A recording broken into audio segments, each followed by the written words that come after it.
ॐ भूर्भुवस्वः तत्सवितुर्वरेण्यं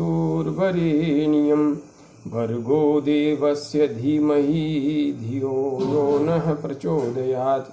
उस प्राण स्वरूप दुखनाशक सुख स्वरूप श्रेष्ठ तेजस्वी पापनाशक देव स्वरूप परमात्मा को हम अपनी अंतरात्मा में धारण करें। वह परमात्मा हमारी बुद्धि को सतमार्ग की ओर प्रेरित करे। भाइयों बहनों, जय श्री राम, जय गुरुदेव, जय महाआदिशक्ति।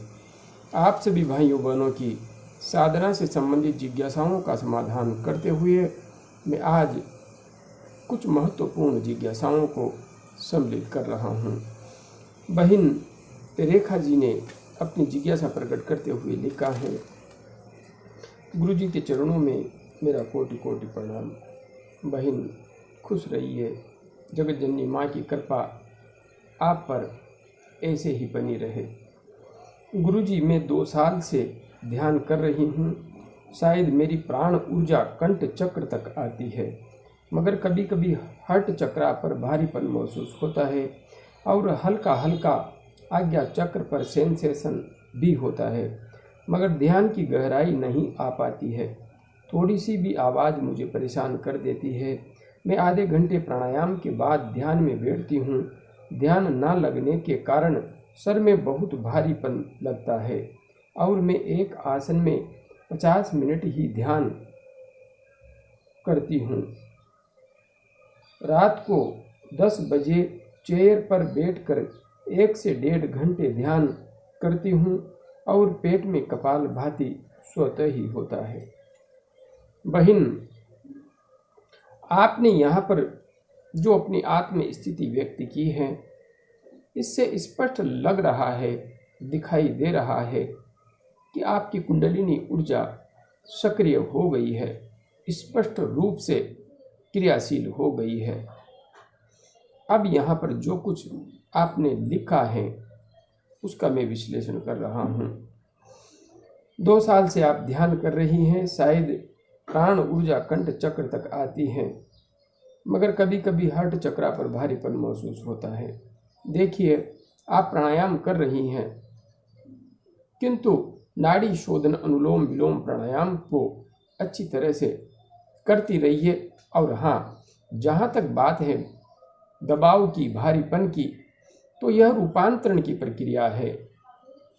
इसमें चाहे हम कितने ही प्राणायाम कर ले, किंतु आदि शक्ति उधर्व होती है, ऊर्जा ऊपर उठती है, तो हमारे अंदर जो जड़ता है उसे नष्ट करने के लिए वह अपना कार्य करती है। इससे दबाव स्वाभाविक रूप से हर चक्र पर, हमारे शरीर के एक एक तंतु पर, एक एक नाड़ी पर स्पष्ट दृष्टिगोचर होता है। इसलिए दबाव हो रहा है तो इसमें डरने की बात नहीं है। यह एक प्रक्रिया है जो कि घटित होने पर स्वाभाविक रूप से इस प्रकार की क्रियाएं होती हैं। हाँ, नाड़ी शोधन अनुलोम विलोम प्राणायाम आप अच्छी तरह से करेंगी तो आने वाले जो दुष्परिणाम हैं उनमें आप विजय प्राप्त कर लेंगी। आपको दुष्परिणाम नहीं भोगने पड़ेंगे। और हाँ, भ्रामरी प्राणायाम, कपाल भाती प्राणायाम छोड़ने नहीं है। तीनों प्राणायाम जरूरी हैं। बाकी मैं यहाँ पर बैठा हूँ, आपको डरने की कोई भी आवश्यकता नहीं है। और हल्का हल्का आज्ञा चक्र पर सेंसेशन होता है। 2 साल में हल्का हल्का सेंसेशन आज्ञा चक्र पर हो रहा है। यह तो दिखा रहा है कि आप ध्यान के विज्ञान को शायद अच्छी तरह से समझ नहीं पाई हैं। आप हमारे इसी चैनल पर उपलब्ध वीडियो ध्यान क्यों नहीं लगता, इसे देखिए। आपको बहुत अधिक मदद मिलेगी ध्यान लगाने में। और आज्ञा चक्र का जागरण कैसे करें, इस वीडियो को देखिए। इस वीडियो के अनुसार अभ्यास कीजिए और फिर ध्यान कीजिए। शीघ्र ही आज्ञा चक्र पर तीव्र सेंसेशन का एहसास आपको होने लगेगा, मगर ध्यान की गहराई नहीं आ पाती। बहिन, क्रियाएं होने लगी हैं, यह सफलता है। ध्यान की गहराई नहीं आ पा रही है। आज्ञा चक्र का जागरण कैसे करें, इस वीडियो के अनुसार अभ्यास कीजिए, ध्यान भी लगने लगेगा। थोड़ी सी भी आवाज़ मुझे परेशान कर देती है, आपको थोड़ी सी आवाज़ परेशान कर देती है। आपने मानसिकता ऐसी बना रखी है, मैं ध्यान करता हूँ उस समय यदि पास से बैंड बाजे भी गुजर जाएं तो मेरे को कोई समस्या नहीं होती। मेरे ध्यान में कभी कोई बाधा उत्पन्न नहीं होती। मैं जहाँ पर बैठा हूँ वहाँ पर चाहे टीवी चल रहा हो, कोई चिल्ला रहा हो, मुझे कोई फर्क नहीं पड़ता। आपको अपनी मानसिकता को ऐसा ही बनाना चाहिए, ऐसा ही बनाना होगा। आवाज़ें आपका ध्यान भटकाती हैं तो आप ध्यान कर ही कहाँ रही हैं। आपका ध्यान तो आवाज़ों पर है। इस संसार से ध्यान, अपना चिंतन हटाना ही तो ध्यान है, और संसार में रह करके इस चिंतन को हटाना है, इससे भाग करके नहीं। आप कितने ही शोरगुल में हो, लेकिन वह शोरगुल आपके ध्यान को खंडित न कर सके, आपके ध्यान को अपनी तरफ नहीं खींच सके, तभी तो आप सच्चे ध्यानी हैं।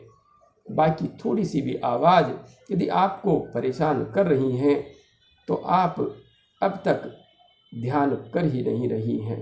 अपनी मानसिकता को रूपांतरित कीजिए। और हाँ,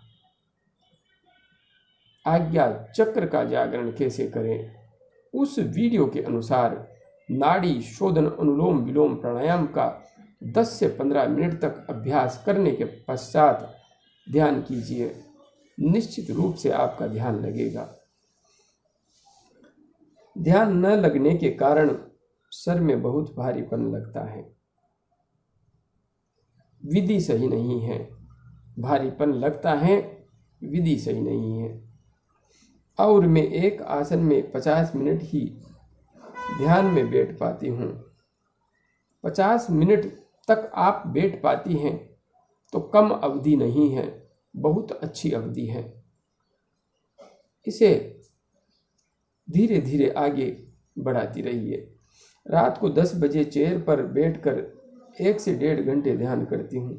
चेयर पर क्यों बैठती हैं? चेयर पर नहीं, क्योंकि बाद में जाकर के जब आपकी कुंडलिनी ऊर्जा अभी भी सक्रिय होने लगी हैं और आप चेयर पर बैठ करके ध्यान करेंगी तो ऐसी स्थिति में आपको समस्याएं हो सकती हैं। इसलिए जमीन पर बैठ करके अच्छी तरह से फिर ध्यान कीजिए। और हाँ, खाना खाने के बाद बिल्कुल भी नहीं। यदि खाना खाने के बाद में आप ध्यान करती हैं तो नकारात्मक परिणाम निश्चित रूप से भोगना पड़ेगा। और पेट में कपालभाति स्वतः ही होता है, स्पष्ट दिखाई दे रहा है। माँ आदि शक्ति क्रिया कर रही है, कुंडलिनी ऊर्जा जागृत हो चुकी है, उधर्व होने लगी है। उसी के परिणाम स्वरूप कपालभाति स्वतः हो रहा है।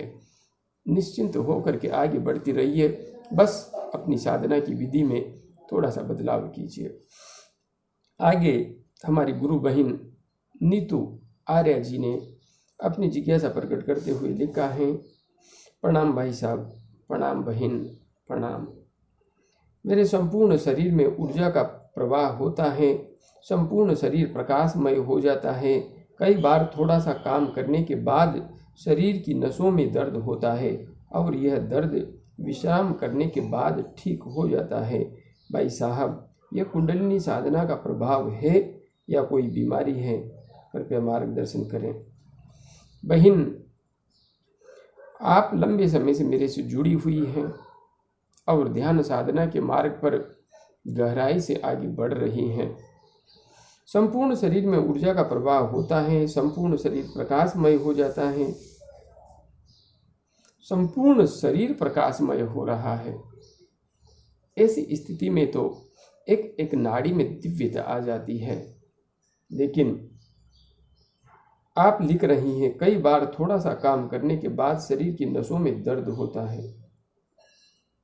यह स्थिति मेरी समझ से परे है, क्योंकि जब हम गहराई से ध्यान करते हैं और संपूर्ण शरीर प्रकाशित होने लगता है, ऐसी स्थिति में हमारा सारा शरीर दिव्यता की ओर आगे बढ़ने लगता है और नस नाड़ियों में दिव्य ऊर्जा का संचार होने लगता है। ऐसी स्थिति में जो नसें प्राण के प्रवाह को सही तरीके से कार्यान्वित कर पाने में समर्थ नहीं थी, वे भी सही तरीके से कार्य करने लगती हैं। किंतु आपके साथ उल्टा हो रहा है। यह अपने आप में अनुसंधान का विषय है। हाँ, आपको मेरा सुझाव है, निर्गुंडी रसायन नाम से आयुर्वेदिक पेय आपको मिल जाएगा। पतंजलि के स्टोर में भी किसी अन्य नाम से मिलता होगा, किंतु निर्गुंडी का पेय आपको मिल जाएगा। इसे लाइए और सेवन कीजिए। निश्चित रूप से इससे आपको लाभ होगा। और हाँ, सही तरीके से पद्मासन का अभ्यास कीजिए। पद्मासन का अभ्यास आपके शरीर में एक दिव्य ऊर्जा का संचार निश्चित रूप से करता है और करेगा। पद्मासन में बैठ करके साधना कीजिए। विश्राम करने के बाद ठीक हो जाता है। यह कुंडलिनी साधना का प्रभाव तो मुझे दिखाई नहीं दे रहा है, किंतु आप निर्गुंडी रसायन लीजिए और हो सके तो डॉक्टर से परामर्श भी कर लीजिए। आगे मैं हमारे उन आत्मीय परिवारजनों के नामों को यहाँ पर सम्मिलित कर रहा हूँ, जिन्होंने माँ के धाम निर्माण के मार्ग में सहयोग प्रदान किया है, अपने श्रद्धा सुमन अर्पित किए हैं। बहन सुमन मिश्रा जी, जो कि जयपुर से हैं, प्रति माह माँ के धाम निर्माण हेतु 1100 रुपये की राशि समर्पित कर रही हैं।